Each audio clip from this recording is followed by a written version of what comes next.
आटपून कुठेतरी केला जात आहे. खऱ्या अर्थाने आता नाशिकमध्येच खाली एक मार्केट रमजान निमित्त 1 महिन्यापासून सुरू आहे.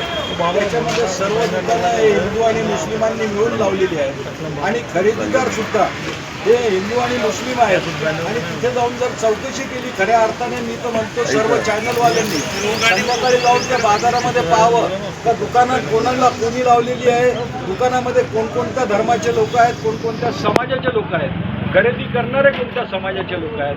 आणि आपण संविधानाची शपथ घेतली असताना त्या संविधानामध्ये आपण शपथ घेतली होती तर कोणत्याही धर्माबद्दल कोणत्याही जातीबद्दल आकस पाळला जाणार नाही आणि त्या संविधानाच्याच विरोध काम करतात. आणि खऱ्या अर्थाने फडणवीस साहेब स्वतःला एकदम साफसुथरे आणि वाईट चेहऱ्याचे दाखवण्याचा प्रयत्न करतात आणि असे पिल्लू सोडून जाती धर्मामध्ये भेद निर्माण करण्याचा प्रयत्न करतात. याचं कुठेतरी त्यांनी थांबवण्याचा प्रयत्न केला पाहिजे. कारण हा देश आणि हे महाराष्ट्र राज्य हे पुरोगामी राज्य आणि पुरोगामी राज्यामध्ये अशा प्रकारची वक्तव्य चालणार नाहीत. कारण 12 वर्षापूर्वी सुद्धा नाशिकमध्ये कुंभमेळा आला होता आणि त्यावेळेस मुस्लिम समाजाने आपल्या पुढाकाराने म्हणजे पैसे घेऊन नाही तर स्वखुशीने कुंभमेळ्यात आलेल्या भाविकांसाठी केळी आणि फराळाचं वाटप केलं होतं. हे गोष्ट नितेश राणेंनी लक्षात ठेवण्यासारखी आहे. काय वाटतं या सगळ्यांमध्ये दोन धर्मामध्ये तेढ निर्माण करण्याबद्दल? हा खऱ्या अर्थाने हा तेढ निर्माण करण्याचा प्रयत्न फक्त राजकारण आपलं कसं साधता येईल आणि सत्तेची पोळी कशी भासता येईल.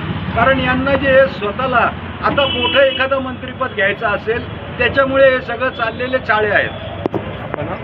माझं नाव अजित पठाण, मुस्लिम आरक्षण संघर्ष समिती. अरे तो मागचा माणूस झोपलेला येतोय. एक मिनिट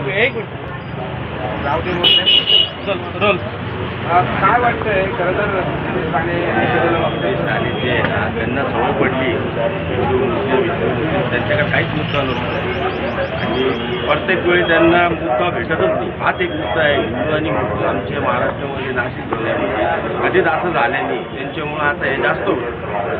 आमची विनंती का त्यांनी असे कामं करावं नाही. जेव्हा निवांत चांगलेपणे त्यांचं बी आणि आमचं बी. आम्ही तर सर्व हिंदू भाऊ पण सर्व एकत्रच राहतो ना. वेगळं तर कुणीच आहे आणि झटका करता. त्यांचं म्हणणं असं आहे की हिंदू पूर्ण करावे ते हे चुकीचं आहे ना. आता आमच्या इथं सुपीजीन बाजार एवढा मोठा बाजार भरला आहे. तिथं तर सर्व हिंदू मुस्लिम सर्व बांधू आहे.